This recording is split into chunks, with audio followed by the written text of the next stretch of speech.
Kaya doktor, huwag mong kalilimutan, kapag tinawag ka ng Diyos, huwag kang matakot, huwag kang madamot.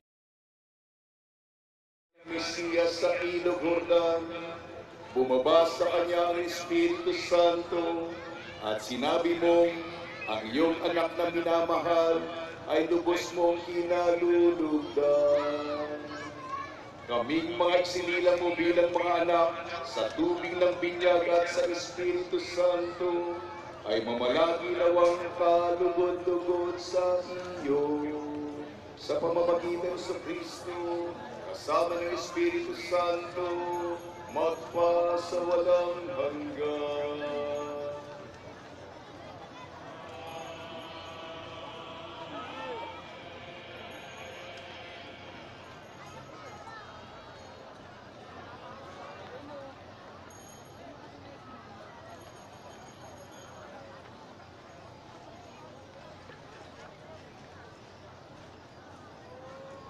Pagbasa mula sa aklat ni Propeta Isaías.